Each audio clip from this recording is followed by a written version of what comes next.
Everyone loves a good laugh, and Hollywood has never been short on ways to keep us smiling. From dry wit to outrageous shenanigans, there's a comedy style for every taste. Some comedies plant a single, ridiculous idea early on, and let it grow with each new scene. I am McLovin. As the story unfolds, the joke keeps coming back in unexpected ways, building momentum and turning something simple into a classic running gag.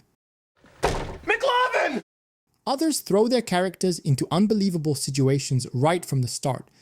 You will be endowed with all my powers. That spark a chain of over-the-top moments, and many times a sincere ending where the journey leads to realizing the importance of just being themselves. I don't want to be good. But then, there's a style that doesn't slow down for a second, gag after gag packed into every moment, keeping everyone in the crowd laughing from start to end. No movie mastered this brand of relentless comedy better than The Naked Gun from the Files of Police Squad. It's packed with hilarious visual gags, clever wordplay. Nice beaver. Thank you. I just had it stuffed. And humor that still lands decades later. Nothing to see here. This is mostly a protest. It is not, generally speaking, unruly. It also turned Leslie Nielsen, who everyone used to know for his serious roles, into an unlikely comedy star, and now in a twist no one saw coming. It's Liam Neeson, better known for I will look for you. I will find you. And I will kill you. Now stepping into the slapstick world as Frank Drebin Jr., the original character's son, in a reboot/refresh of the movie. Let's dive into the story behind The Naked Gun and explore how this comedy classic set the standard for laughs that still echo today. To really appreciate where The Naked Gun came from, we need to rewind to 1980, when the groundbreaking comedy Airplane first hit theaters. The film's creators, Jim Abrahams, David Zucker, and Jerry Zucker, were mainly known for writing the Kentucky Fried Movie. Although that film did fairly well for a low-budget project, it hadn't made them household names. So when it came time to make Airplane, the studio didn't exactly roll out the red carpet. The budget was modest, expectations were even lower, and the script was essentially a wild collection of ridiculous jokes and parodies. With so much uncertainty surrounding the project, plenty of actors turned down roles. As a result, many of the final cast weren't the studio's first choices, but that casting would end up making all the difference. That's how Leslie Nielsen, hardly anyone's idea of a comedian, ended up in the role. Surely you can't be serious. I am serious, and don't call me Shirley. He was exactly the kind of actor who looks like a last-minute choice for such a movie. Originally, the part could have gone to none other than Christopher Lee, but cinematic destiny has other scripts in mind. Lee chose Spielberg's 1941, a film with a budget nearly 10 times bigger than Airplane. He later admitted it was a huge mistake. Like so many others, he just didn't see the potential in the project. To be fair, the thought of Saruman deadpanning his way through a barrage of ridiculous jokes feels even more surreal than anything in the actual movie. Despite the low expectations and a modest budget of just $3.5 million, Airplane soared at the box office, pulling in an impressive $83 million domestically. That was enough to make it the fourth highest grossing film of 1980. Pretty remarkable for a wild comedy that almost no one believed in. For some perspective, the year's biggest hit was a sequel about a complicated father-son relationship. I am your father. Better known as Star Wars: The Empire Strikes Back, which pulled in a staggering $203 million.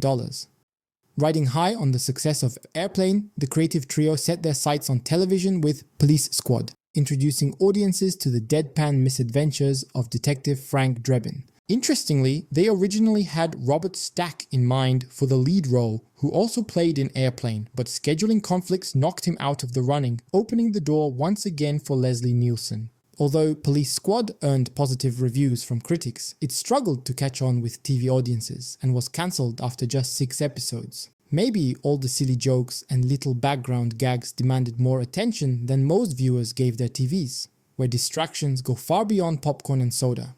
For a while, it looked like Frank Drebin's story had come to an abrupt end, but you never know, sometimes fate throws in an unexpected second chance.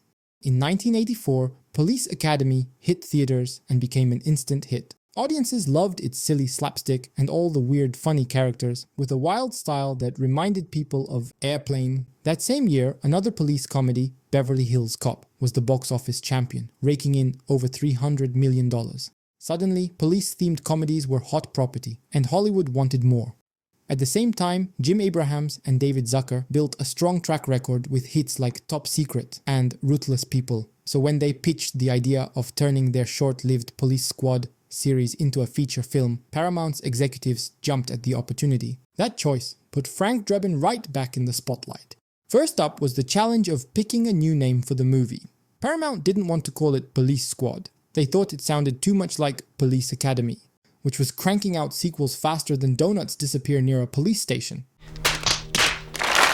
In fact, Police Academy 5 hit theaters that same year.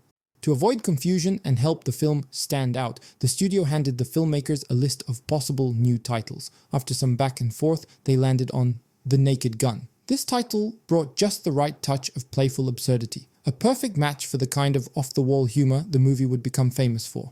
Leslie Nielsen was quick to sign on, ready to reprise his role. This time around, though, the creative team decided to mix things up. David Zucker handled directing solo, while Jim Abrahams and Jerry Zucker shifted their focus to writing and producing. With their proven track record from past comedy hits, casting was a lot easier than it had been on Airplane. Still, they stuck to what worked, choosing actors who were mostly known for their serious, straight-faced roles, not for comedy.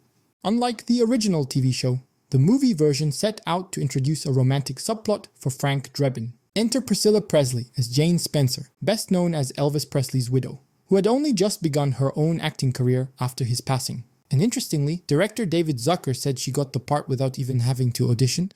Priscilla was initially nervous about diving into comedy, wondering if she had what it takes. However, Zucker reassured her. He explained that the key was to play it straight and let the script do the heavy lifting for laughs. They were not looking for someone to overplay the jokes, but rather someone who could keep a straight face, no matter how wild the scene became. Furthermore, having Presley's name on the poster turned out to be a huge plus. At that time, the rumors of Elvis is alive were almost a national obsession among boomers. The legendary NFL running back turned sports broadcaster and occasional actor brought just the right mix of athleticism and likability to the film. By the way, we're judging him for his role here, not for what came after. The producers wanted someone like that for Nordberg, the cop who always seemed to find himself in the middle of slapstick disasters. Simpson threw himself into the physical comedy, taking on everything from tumbling downstairs to crashing through doors and falling from great heights. It was a move that echoed back to Airplane, where they cast basketball star Kareem Abdul-Jabbar as a co-pilot. Bringing real athletes into over-the-top roles gave the movie an extra dose of fun, mixing star power and sports skills with pure comedic mayhem. Ricardo Montalban, famous for playing the villain in Star Trek II, was a perfect fit for the film's bad guy. He brought just the right mix of charm and menace, able to play it smooth but genuinely intimidating. His cool, understated style made him the ideal foil for Leslie Nielsen's clueless Frank Drebin. To give the movie a touch of critical credibility, the studio wanted to bring in an Oscar-winning actor. George Kennedy, who once turned down a role in Airplane and later regretted it, he made sure not to make the same mistake twice. This time, he was quick to sign on as Captain Ed Hocken, Drebin's steady, by-the-book partner. Kennedy's character brought some much-needed authority and calm to the chaos, but he still dove right into the physical comedy when the script called for it. The Naked Gun sticks to a classic three-act structure. In the first act, we meet Lieutenant Frank Drebin, Police Squad. a hilariously clumsy detective given the job of protecting Queen Elizabeth II during her visit to Los Angeles. The second act cranks up the comedy through a parade of suspects and ridiculous misunderstandings, all while trying to navigate an awkward romance with Jane Spencer. It all builds to a brilliant finale at a baseball game, where Drebin's good-hearted clumsiness accidentally saves the day, gets the girl, and wraps things up with one of those classic Naked Gun sight gags. The original TV show was a parody of police dramas and procedural shows, the kind that prided themselves on serious detectives, cool logic, and proper investigative techniques. The movie keeps the fun, spoofy attitude, but ups the stakes and the silliness. I knew it. Suddenly, Frank Drebin isn't just chasing crooks around the city. Now he's saving royalty from the clutches of an evil mastermind, winning the heart of a glamorous woman along the way and making questionable use of bizarre gadgets. Recognize the pattern? Bond. James Bond. During filming, the set was full of laughter and spontaneous moments, but as soon as the cameras rolled, the real trick was keeping a straight face, absolutely essential for the film's brand of deadpan humor. Even with needing as much as 40 takes for some scenes, everyone stayed professional, keeping the production running like clockwork. Amazingly, they shot the entire movie in the spring of 1988, and the film arrived in theaters before the year was out. And what an arrival it was! The movie made back its entire production budget within the very first week in theaters. On a $12 million investment, The Naked Gun raked in around $79 million at the US box office, and another $74 million internationally, bringing the worldwide total to over $150 million. Bingo. Critics and audiences alike loved it from day one, and the film's reputation hasn't faded since. Today, it holds an impressive 88% approval rating on Rotten Tomatoes, plus an audience score of 84% and a solid 7.6 out of 10 on IMDb. Not bad for a spoof with a clueless detective and a whole lot of banana peel humor. You're goddamn right.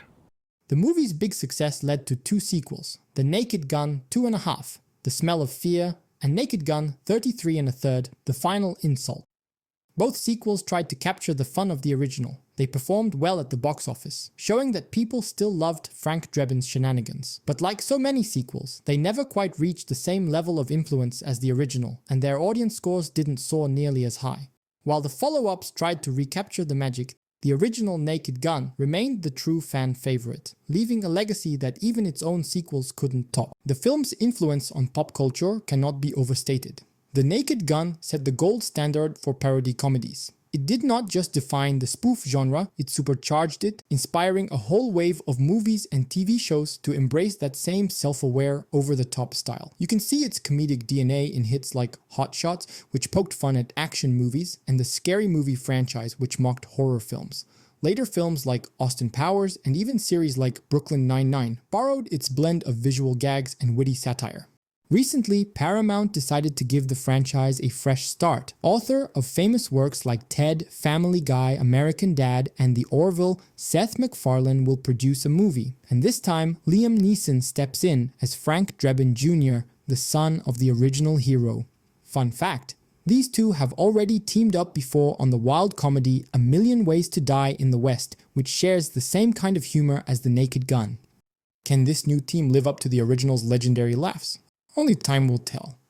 Even after all these years, The Naked Gun is still one of the best examples of funny, over-the-top parody. It has already earned a special spot in movie history, so if you feel sad or you just need a laugh, you can always go back and enjoy Frank Drebin's adventures. That is the end of this take, and see you in the next scene.